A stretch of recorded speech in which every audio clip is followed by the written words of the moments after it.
The issue of education and school choice in the United States has become a significant and polarizing topic in contemporary American politics, reflecting deeper ideological divides on how schools should operate, what curricula should be taught, and the role of parents in education.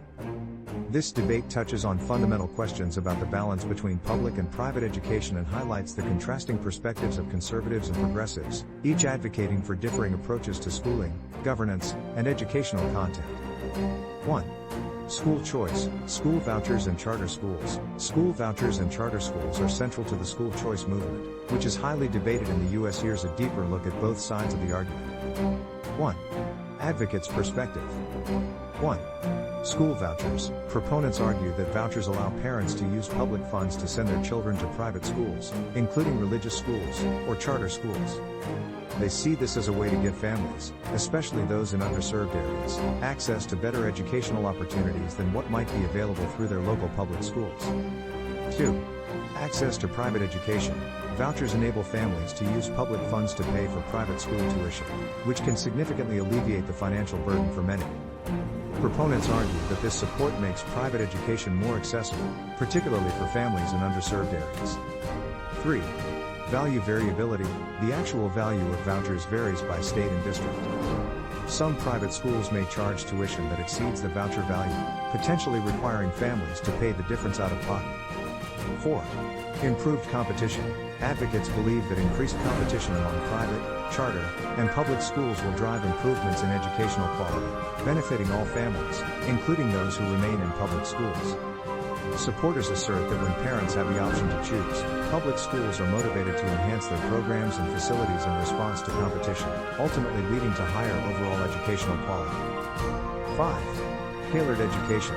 Vouchers allow families to select schools that better fit their children's specific needs, such as those with a focus on STEM, the arts, religious instruction, or alternative teaching methods.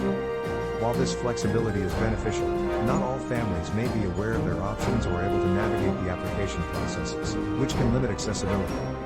6. Charter schools. 1. Cost-free public option.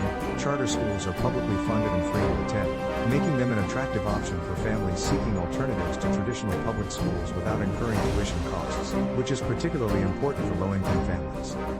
Operating independently from traditional public school systems, charter schools often have more flexibility in their operations and curriculum. Advocates argue that this independence allows charter schools to innovate more freely and provide creative solutions to educational challenges. Some studies indicate that charter schools, especially in urban areas, can lead to better outcomes for students from low-income families. 2. Innovation and flexibility. Charter schools often operate with more autonomy, allowing for innovative curricula and teaching methods that engage students effectively. Advocates argue that this can lead to improved educational outcomes, especially for students from low-income families. 3. Potential limitations. While charter schools offer free education, indirect costs may arise, such as transportation, uniforms, and extracurricular fees. Availability can also vary by region, with some families facing challenges in securing spots, creating inequities in access to perceived superior educational opportunities. 1. Critics' concerns. 2. Research and outcomes. 1. Undermining public education. Critics argue that diverting public funds to vouchers and charter schools takes critical resources away from traditional public schools, which educate the vast majority of children, particularly those from disadvantaged communities. This can further weaken already struggling schools, creating a cycle of declining quality. Resource drain. Public schools, already underfunded in many areas, face the additional challenge of losing both students and funding to voucher programs. Since public funding often follows the student, schools with dwindling enrollment may lose money, making it harder to improve or maintain programs. 2. Increased segregation. Some critics also argue that school choice can increase segregation by race and income. Wealthier families are better positioned to supplement vouchers and transport their children to higher performing private or charter schools, while lower income students, particularly in rural areas, may not have the same opportunities. This can lead to a two-tiered system where well-funded private schools serve a more privileged population while public schools, serving the majority, become further under-resourced. Equity concerns. In theory, vouchers should provide access to better schools for all students, but in practice, many private schools charge tuition well above the voucher amount, leaving low-income families still unable to afford the private school option. The effectiveness of vouchers in charter schools in enhancing educational quality and access has been mixed, with studies showing varying results. While some research indicates positive outcomes, particularly in urban areas, other studies suggest limited improvements or highlight concerns regarding equity and long-term sustainability. 1. Mixed results. The evidence on whether school choice improves overall educational outcomes is mixed. Some studies show that voucher programs in charter schools can lead to modest gains, particularly for students in urban areas. For example, a study of Milwaukee's voucher program showed slight improvements in graduation rates, while research on New Orleans' post-Katrina charter school system suggests significant gains in test scores. 2. Varying quality. However, charter schools can also vary widely in quality, with some performing better than traditional public schools and others underperforming. In states where charter schools are less regulated, there have been cases of poor management and lower educational standards. 1. Political and ideological divide. The debate over school choice often reflects deeper ideological divides.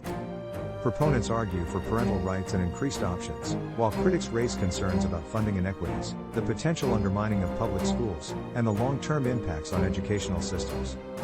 1. Conservative support. The school choice movement is largely supported by conservatives, who view it as a way to introduce free market principles into education. They argue that it empowers parents and improves efficiency in education systems. 2. Progressive opposition. Many progressives see school vouchers and charter schools as an attack on public education, favoring instead more investment in traditional public schools to improve their quality and accessibility for all students. The debate over school vouchers and charter schools centers around issues of equity, educational quality, and the role of public versus private education. While advocates claim these options provide better opportunities for students in underperforming schools, critics worry they undermine public education and exacerbate inequality. The debate over education has become increasingly central to political campaigns, particularly at the state and local levels. Both Democrats and Republicans have made education a key issue, with Republicans focusing on school choice, parental rights, and opposition to certain curricula, and Democrats emphasizing the need to invest in public schools, promote equity, and offer students a more inclusive education. In recent elections, these issues have mobilized voters across the political spectrum. The Virginia governor's race in 2021, for instance, highlighted the salience of education issues, particularly around school closures, curricula, and parents' roles in decision-making. Similar debates are playing out in state legislatures across the country, with laws being proposed or passed to regulate the teaching of race and gender and to expand school choice programs. 1. Accountability for educational challenges. 1. Parental rights and curriculum control. The challenges faced by schools and communities impacted by systemic issues stem from a complex interplay of factors, with accountability distributed among various stakeholders, aid government and policymakers. 1. Inequitable funding models. Many state and local governments prioritize funding models that favor wealthier districts, perpetuating disparities. 2. Policy decisions. Legislative decisions regarding funding, school closures, and charter school establishment often overlook the needs of underserved communities, exacerbating challenges. 3. Insufficient social programs. A lack of investment in comprehensive social programs limits the support available to students, hindering academic success. Be school district administrators. 1. Leadership and management. Ineffective management can lead to resource misallocation and lack of support for teachers and students. 2. Community engagement. A disconnect between administrators and community needs can hinder effective policy implementation. See local communities. 1. Socioeconomic factors. High unemployment and crime rates in local communities can significantly impact student learning and engagement. 2. Parental involvement. Low levels of parental engagement may affect student performance, highlighting the importance of fostering strong homeschool connections. D. Society at large. 1. Systemic inequities. Broader societal issues, including systemic racism and economic inequality, contribute to educational struggles in marginalized communities. 2. Cultural attitudes. Societal perceptions of education in struggling communities can diminish motivation and expectations for students. E. Media and public perception. 1. Negative stereotypes. Media portrayals often emphasize problems in low-income schools, perpetuating stereotypes and discouraging investment or support. The issue of parental rights and curriculum control has become highly contentious in recent years. Many states, particularly with conservative leadership, have introduced legislation aimed at giving parents more authority over their children's education.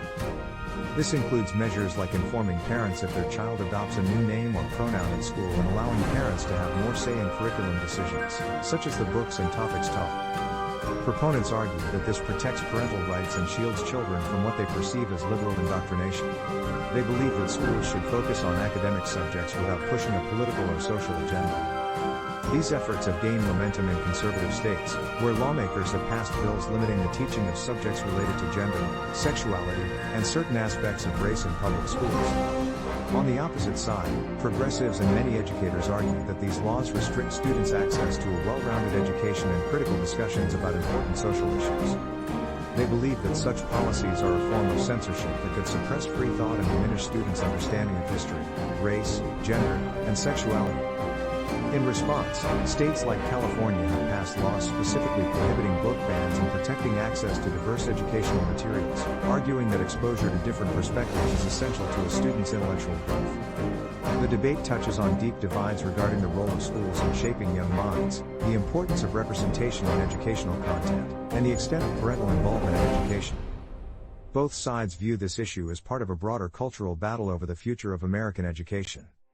The role of parents in education. The question of how much say parents should have in the content and governance of schools has gained particular prominence in recent years, fueled in part by debates over curriculum, as well as by COVID-19 school closures and remote learning. 1. Many conservatives believe that parents should have significant control over what their children are taught, arguing that parents' rights should take precedence in decisions regarding controversial subjects like sex education, gender identity, and race relations. 1. This has led to pushes for greater transparency in school curricula and for mechanisms to allow parents to review and veto certain materials. 2. Progressives tend to argue that while parents should be involved in their children's education, schools also have a responsibility to provide students with a broad and well-rounded education that may challenge preconceived notions or parental preferences. 2. They warn against censorship and limiting students' access to a wide array of perspectives. 1. Book banning and censorship. Book banning and censorship have become increasingly prominent issues, especially in school libraries across the U.S. Conservative-led states have been at the forefront of removing books that address sensitive topics like race, gender identity, and LGBTQ+ themes. Advocates for these bans argue that such materials are inappropriate for children or conflict with parental values. However, opposition groups, including Penguin Random House and the NAACP, have filed lawsuits, asserting that these bans infringe on free speech and deny students access to diverse educational content. The debate over book banning highlights broader cultural tensions between free expression and parental control over educational materials. Critics of censorship argue that banning books stifles open dialogue and limits students' exposure to different perspectives, which are crucial for their development. Progressives assert that this movement towards banning books risks erasing the voices of marginalized communities from the curriculum and public discourse. This legal and ideological battle continues to evolve as more states take up the issue. It encapsulates a larger cultural struggle over who controls educational content and what values should be promoted in public education. The content of the curriculum has also become a central battleground in the education debate. Both sides argue over what should be taught in schools, particularly in subjects like history, civics, and health education. 1. Conservative views often emphasize a more traditional, patriotic curriculum, with a focus on American exceptionalism, the achievements of Western civilization, and traditional values. 1. Many conservative activists have expressed concern over what they see as the indoctrination of students through left-leaning curricula that emphasize critical race theory, CRT, gender studies, and what they describe as a revisionist approach to American history. 1.